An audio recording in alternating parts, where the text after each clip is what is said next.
Hello everyone, कैसे हैं आप लोग। आ गई मैं बिग बॉस के एक और एपिसोड का रिव्यू करने के लिए, आप यूँ कह सकते हैं कि कुछ डिस्कशन करने के लिए। तो चलिए बात करते हैं कि एपिसोड में क्या क्या हुआ। जो एपिसोड में हुआ ना आज, वो थोड़ा सा ऐसा था कि जिस चीज़ को हम कल तक सही कह रहे थे, क्या वो सच में सही है। मतलब हम गौतम की बात करते हैं, गौतम को हम कहीं ना कहीं फेवर कर रहे थे कि गौतम ने गलत नहीं किया है। अगर उसने जो डिसीज़न लिया है, अगर उस डिसीज़न पे वो स्टिक करता है, खड़ा होता है, तो उसका डिसीज़न बिल्कुल सही है और उसको खड़ा होना चाहिए। और जिस सौंदर्या की हम बात करें, जो कि उसके लिए, गौतम के लिए कल पूरे दिन उसने किचन में काम किया है, मतलब पूरा काम टोटल A to Z सारा काम सौंदर्या ने किया है। आज गौतम उसके साथ क्या कर रहे थे। आज गौतम उसको ये बता रहे थे कि तुमको लाइन ड्रॉ करनी चाहिए। कौन सी लाइन गौतम, कौन सी लाइन ड्रॉ करे वो तो खुद ही इतनी, मतलब 2 दिनों से तो इतनी सही लग रही है सौंदर्या। और अगर उसने शिव से बात कर लिया, शिव के साथ उसने डांस कर लिया, तो इसमें क्या गलत हो गया। आप अपने आप को देसी देसी बोलते हो, क्या देसी लोग इतने इनसिक्योर होते हैं जितने इनसिक्योर आप हो रहे हो गौतम। और शालीन और निमृत जिस तरीके से आपको बताने की कोशिश कर रहे थे, कि जिस तरीके से वो एक्टिंग कर रहे थे कि सौंदर्या ऐसे करती है, सौंदर्या वैसे करती है, और गौतम किस तरीके से उसकी जी हजूरी करता है, और गौतम वहाँ पे बैठ के हंस रहे हैं। वाह गौतम, हमने देख लिया था तुमको कि तुम, साजिद सर तुमको इतनी गालियां दे रहे थे, तुमने वहां पे रिएक्ट नहीं करा। साजिद तुमको माँ की, बहन की, पता नहीं कौन कौन सी गालियां दे रहे थे, लेकिन तुमने वहां पे बिल्कुल भी रिएक्ट नहीं करा। हमें लगा कि चलो तुम डरते होगे साजिद से। तुम शालीन से भी डर रहे हो। शालीन तुमको बार बार बेवकूफ़ कर रहा है। अबे बेवकूफ़, अबे तो बेवकूफ़ गधे, तुम्हें समझ नहीं आता है। तुम उसकी बात भी सुन रहे हो और तुम उसकी बात पे हंस भी रहे हो। वो सौंदर्या के लिए कुछ भी बोल रहे हैं, वो सौंदर्या को अजीब अजीब तरीके से पोर्ट्रे करने की कोशिश कर रहे हैं निमृत और शालीन। तुमको हंसी आ रही है वहाँ पे। ये कैसा प्यार है भाई। सभी लोग कह रहे थे कि फेक है, फेक है, लेकिन हमें लगता था कि नहीं, जेन्युइन है। गौतम की तरफ से तो एटलीस्ट जेन्युइन है, लेकिन अभी तो हमें दिख रहा है कि सौंदर्या की तरफ से जेन्युइन है। और गौतम, आप कहीं और ही लगे हुए हो। आपको समझ में ही नहीं आ रहा है कि अगर आपकी लड़की के लिए, आपकी बंदी के लिए कोई अगर ऐसा बोल रहा है, तो आपको वहाँ पे स्टैंड लेना चाहिए या नहीं लेना चाहिए। मतलब आप स्टैंडलेस हो गए हो, है ना। आपके पास कोई स्टैंड ही नहीं है। आपको कोई भी कुछ भी बोल के निकल जाए, आपको किसी के अगेंस्ट कुछ भी नहीं बोलना है, क्योंकि आप इस शो में बने रहने के लिए कुछ भी करने को तैयार हो। मतलब कैप्टन बन गए तो आप इस हफ्ते तो सेफ ही हो गए, अगले हफ्ते की देखी जाएगी। वाकई में यार गौतम, इतना मतलब डिसअपॉइंट किया है ना तुमने। ऐसा लग रहा था हमें स्टार्टिंग में कि तुम्हारे अंदर बड़ा पोटेंशियल है, तुम बहुत अच्छा कर सकते हो इस शो के लिए, लेकिन नहीं, तुम बिल्कुल ही कोई बात नहीं। तो चलिए, ये सब कुछ हुआ है।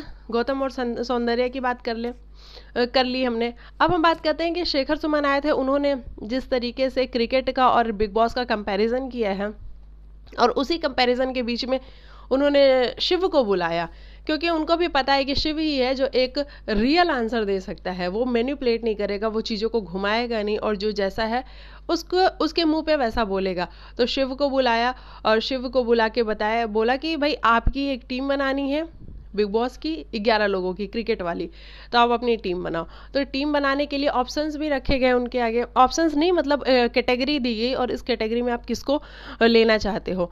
तो पहले तो कैप्टन वाली कैटेगरी थी, जिसमें कि शिव। अच्छा, शिव की मैं एक बात बताऊँ, शिव बहुत अच्छा खेलता है, शिव बहुत रियल रहता है, और उसने एक शो कर भी लिया है, तो शायद उसको एक्सपीरियंस भी है कि किस तरीके से रियल रहते हैं। तो शिव बहुत रियल रहता है और बहुत अच्छा खेलता है। और शिव ने फ्रेंडशिप भी जो बनाई हुई है स्टैन के साथ, गौरी के साथ, अब्दू और साजिद के साथ, वो दिखती है, और वो जेन्युइन वाली दिखती है। लेकिन शिव, एक थोड़ी सी प्रॉब्लम है कि जब आप वो टीम बना रहे थे, तो आपको ये ध्यान में ज़रूर रखना चाहिए था कि जो आपके फ्रेंड्स हैं, जो आपके साथ खड़े रहते हैं, यानी कि स्टैन और गौरी, है ना, आप उनको भी इन्वॉल्व करते उस गेम में, लेकिन आपने उन दोनों को छोड़ दिया, है ना। तो ये थोड़ा सा समझने वाली बात थी, और हमने बाद में देखा भी किस तरीके से स्टैन को बुरा लगा है। मन में तो बहुत ज़्यादा बुरा लगा है, लेकिन वो इतना ज़्यादा पता नहीं लगने दे रहा था गौतम के आगे, लेकिन स्टैन को बुरा लगा है, और जो कि सही भी है। स्टैन को बुरा लगना भी चाहिए कि जब आप किसी के साथ फ्रेंड्स रहते हो, जब आपको पता होता है कि ये तो मेरे लिए करेगा ही, और वो ना करे उस टाइम पे, तो आपको बुरा लगता है। तो ये बात शिव को थोड़ा सा अगर समझ में आया होता और शिव ने स्टैन और गौरी को भी उस गेम में इन्वॉल्व किया होता तो गेम और मज़ेदार हो जाता। चलिए बात करते हैं, पहले कैप्टन की बारी आई कि कैप्टन कौन इस घर में हो सकता है कि जो सबसे अच्छा कैप्टनशिप निभा सके। तो शिव ने निमृत का नाम ले लिया। अब निमृत का नाम क्यों लिया शिव ने, तो ये तो पता नहीं है, लेकिन ये हो सकता है कि शिव की आजकल बॉन्ड बन रही है निमृत के साथ, निमृत उन लोग के साथ आके बैठती है, तो क्या पता शिव को ऐसा लग रहा हो कि निमृत एक अच्छी कैप्टन है, तो निमृत को उन्होंने कैप्टन बना दिया। उसके बाद से आया कि ऐसा कौन है जो हर बॉल को कैच करता है, फील्डर है जो हर बॉल उसको कैच करनी है, तो उन्होंने बोला वन एंड ओनली प्रियंका। और वो सही भी था, प्रियंका हर मुद्दे में घुसती है, तो प्रियंका के लिए वो सही था। फिर ऐसे ही करके उसने अर्चना को बोला कि ये अर्चना मतलब इसका कोई स्टैंड ही नहीं है, नहीं ये नहीं, सुम्बुल को बोला कि सुम्बुल का कोई स्टैंड नहीं है, घर में रहे या ना रहे कुछ पता ही नहीं चलता है, तो वो सुम्बुल को बोला। और सुम्बुल ने वहाँ पे भी कुछ बोलना जरूरी नहीं समझे, यार कम से कम अपने लिए जब बात हो रही है, तुम्हारे लिए बात हो रही है, तो तुम उस बात में तो कुछ बात ढूंढ के 2 सब मिनट, मतलब हमें भी स्क्रीन पे दिख सकती हो, लेकिन तुमने वहाँ भी बोलना जरूरी नहीं समझा सुम्बुल ने।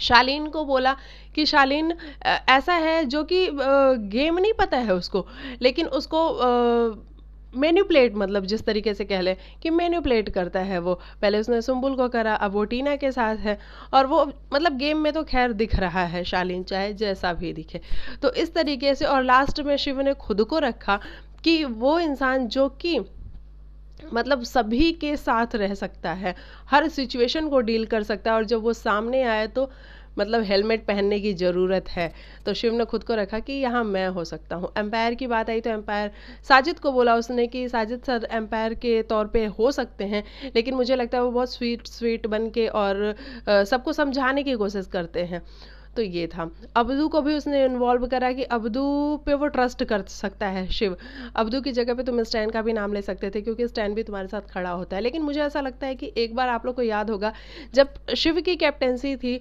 उसमें गौरी और स्टैन ने थोड़ा सा प्रॉब्लम जताया था, और कहीं ना कहीं मुझे ऐसा लगता है कि शिव के दिमाग में ये बात है कि गौरी और शिव ने मतलब मुझे बोला था कि अगर तू ऐसा नहीं बोलेगा, अगर तुम उन लोग को जाके नहीं बोलेगा तो हम तेरे साथ नहीं खड़े होंगे, तो शिव के दिमाग में शायद ये वाली बात है, इसलिए शिव ने इन दोनों का नाम नहीं लिया।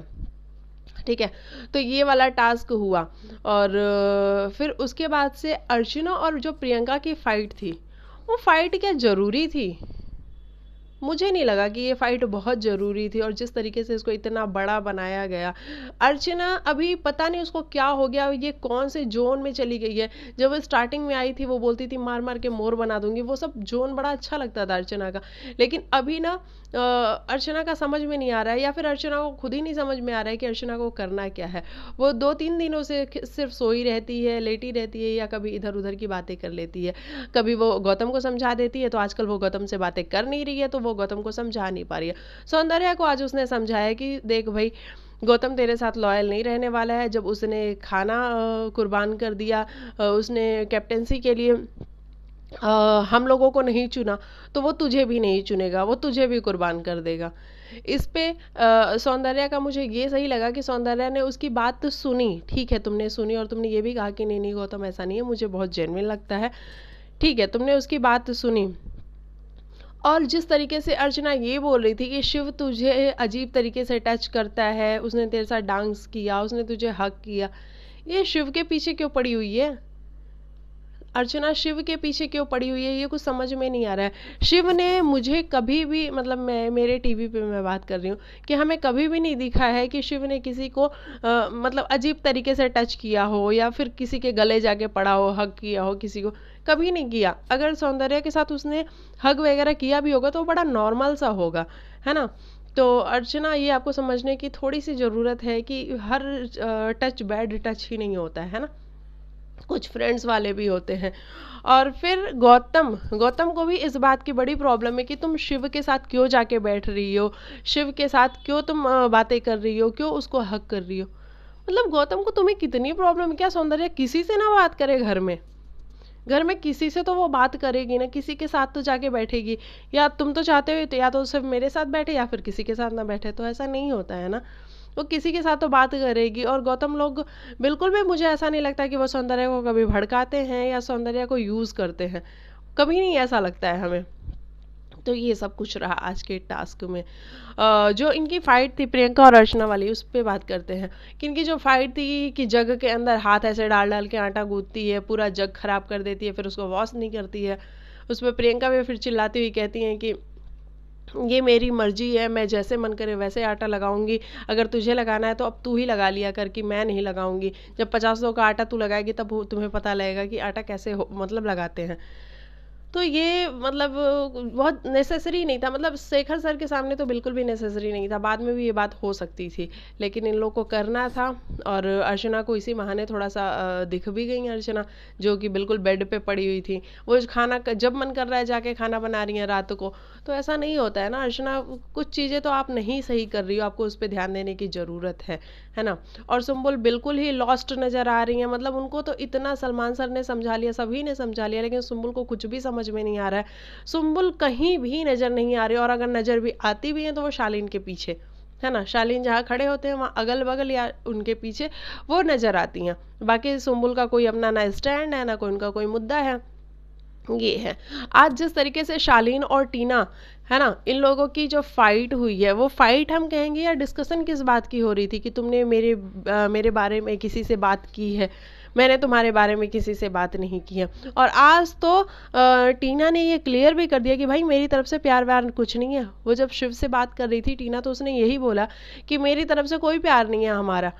तो ये दिखाया क्या जा रहा है फिर हमें, मतलब हम बेवकूफ़ बन रहे हैं क्या? हमें तो ये लग रहा था कि हाँ इन दोनों के बीच में कुछ तो है जो कि ये कहना नहीं चाहते हैं, बोलना नहीं चाहते हैं, बाकी इशारों इशारों में है। लेकिन आज टीना बिल्कुल बोल रही है कि नहीं नहीं मेरा तो कोई प्यार ही नहीं है। तो फिर किसका प्यार है? गौतम और सौंदर्या का प्यार तो फेक ही बता दिया गया है, और शालीन और टीना खुद ही कह रही है कि मेरा तो कोई प्यार ही नहीं है। तब तो मतलब इन लोग का कोई एंगल ही नहीं बनता है। और तो ये सब कुछ रहा। हाँ, जिस तरीके से शालीन टीना से बोल रहे थे कि तुमने मेरे बारे में बात की, और वो फिर सभी को लेके आ रहे हैं, निमृत को लेके आ रहे हैं, सुम्बुल को लेके आ रहे हैं कि बताओ मैंने कभी इनके बारे में बात की है? मैंने कभी बात नहीं करी है, टीना ने बात करी है।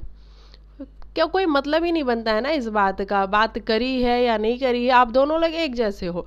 जैसे टीना है वैसे ही शालीन आप हो, तो दोनों लोग का एक जैसा ही सब कुछ है। और शालीन आपका तो आज शेखर सर ने भी कह दिया कि इसकी ओवर एक्टिंग के जो 50 रुपए कटे थे उसका टॉक टाइम अंकित को मिला है।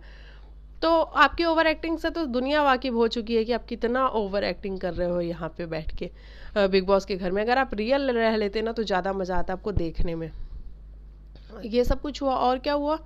और अब आज होगा नॉमिनेशन टास्क, तो देखते हैं कि नॉमिनेशन में कौन कौन नॉमिनेट होता है। सुम्बुल तो नॉमिनेट होगी ही होगी, क्योंकि सभी लोग को दिख रहा है कि वो कुछ कर नहीं रही है, वो इन्वॉल्व नहीं हो रही है। और कौन हो सकता है? गौरी हो सकती है मे बी, है ना, क्योंकि गौरी भी आजकल कुछ करती हुई नज़र नहीं आ रही है। तो मतलब ऐसे कुछ लोग हो सकते हैं। सौंदर्या हो सकती है, क्योंकि सौंदर्या आजकल सबका टारगेट बनी हुई है जब से उसने गौतम की हेल्प करी है।